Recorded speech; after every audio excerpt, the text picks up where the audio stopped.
আমরা দেখছি রাষ্ট্রের অনেক বড় বড় কর্তা ব্যক্তিত্ব এখন ডিজিএফআই এর পক্ষে দাঁড়িয়ে যাচ্ছে। আমরা চাই এই প্রতিষ্ঠানটাকে সংস্কার করতে হবে, প্রয়োজনে এই প্রতিষ্ঠানটাকে ব্যান করে দিতে হবে। আপনি যদি সিআই এর কর্মকাণ্ড দেখেন, তারা ইন্টারনাল এই ডোমেস্টিক পলিটিক্স নিয়ে তারা কখনোই, আপনি দেখবেন ডিজিএফআই বিদেশে বাংলাদেশ নিয়ে কি ষড়যন্ত্র হচ্ছে সেটি নিয়ে কোনো তথ্য নেই। আপনারা এনসিপি পন্থী হওয়ার দরকার নাই, আপনাদের জামাতপন্থী হওয়ার দরকার নাই, আপনাদের বিএনপি পন্থী হওয়ার দরকার নাই। কোন রাজনৈতিক পন্থী হলে সেটার পরিণতি কি হয় সেটা আপনারা 5 আগস্ট দেখেছেন। দয়া করে আপনারা যে শপথ নিয়ে জনগণের সেবা করার জন্য আসেন, আপনারা দয়া করে বাংলাদেশ পন্থী হন। সর্বশেষ সবচেয়ে কনসার্নিং বিষয়, আমরা দেখেছি গুম খুন হত্যার সাথে কিভাবে রাষ্ট্রীয় এজেন্সিগুলো কিভাবে জড়িত রয়েছে। 5 আগস্টের পূর্বে আমাদেরকে ভিলেন বানানোর চেষ্টা করা হয়েছে। আমরা দেখেছি এজেন্সিগুলো মিডিয়াকে নিয়ন্ত্রণ করে, এজেন্সিগুলো হচ্ছে ব্যুরোক্র্যাটদেরকে নিয়ন্ত্রণ করে।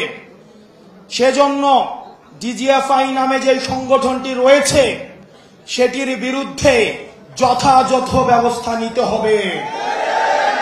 পৃথিবীতে আর কোন অর্গানাইজেশন নেই।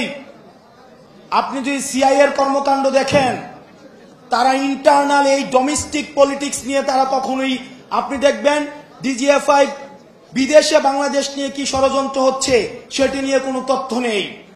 তারা একটা রাজনৈতিক দলের সাথে আরেকটা রাজনৈতিক দলের, একটা রাজনৈতিক নেতার সাথে আরেকটা রাজনৈতিক দলকে কিভাবে মুখোমুখি দাঁড় করিয়ে দেওয়া যায় সেটি নিয়ে তারা দিনরাত হচ্ছে ব্যস্ত থাকে।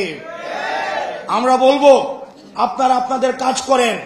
এই আনঅডিটেড, আপনারা যদি দেখেন ডিজিএফআই এর কিন্তু অর্থ কখনো হিসাব করা হয় না। একটা আনঅডিটেড, একটা ফান্ডেড একটা প্রতিষ্ঠান হচ্ছে ডিজিএফআই, এবং সেটাকে দীর্ঘদিন গুম খুন হত্যার সাথে সেটাকে জড়িত করা হয়েছে। দুঃখজনকভাবে আমরা দেখছি রাষ্ট্রের অনেক বড় বড় কর্তা ব্যক্তিত্ব এখন ডিজিএফআই এর পক্ষে দাঁড়িয়ে যাচ্ছে।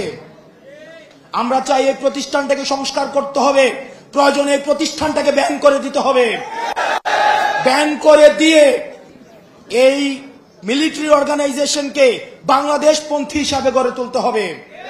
কোন দলপন্থী করার কোনো প্রয়োজন নাই। বাংলাদেশের স্বাধীনতা সার্বভৌমত্বের জন্য এই মিলিটারি অর্গানাইজেশনকে আধুনিক যুগোপযোগী, আমাদের 24 দফায় আমরা যেভাবে বলেছি বাংলাদেশ পন্থী একটা মিলিটারি অর্গানাইজেশন আমরা গড়ে তুলব, সেভাবেই গড়ে তুলতে হবে।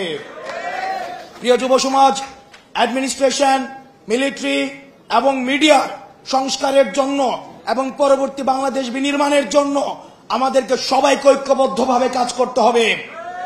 আমরা জানি আমরা সফলভাবে পতন করতে পেরেছি, কিন্তু এখনো পর্যন্ত সফলভাবে রাষ্ট্র গঠন করতে পারি নাই। সুতরাং সফলভাবে রাষ্ট্র গঠন করতে হলে আমাদেরকে সবাইকে ঐক্যবদ্ধ থাকতে হবে।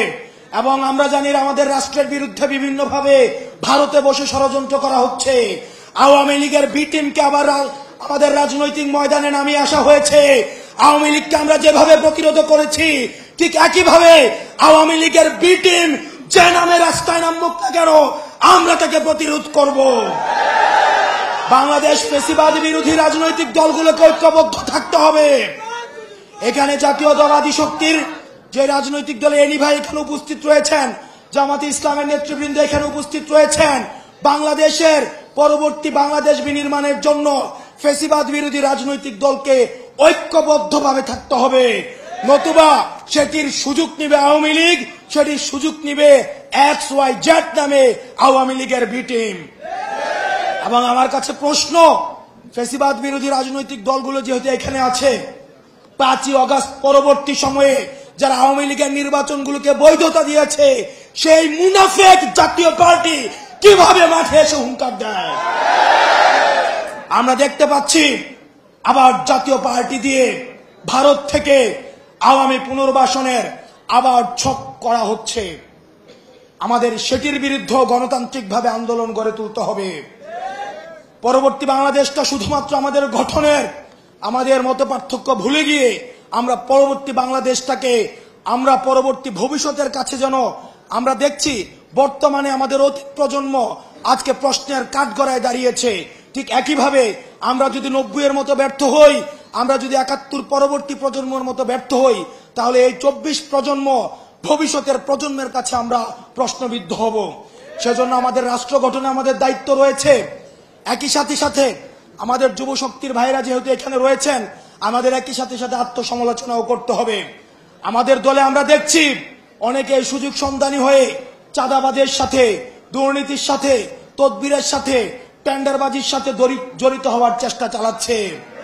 তাদের বিরুদ্ধে আমাদের সচেতন থাকতে হবে। লক্ষ লক্ষ নেতাকর্মীর আমাদের কোনো প্রয়োজন নাই।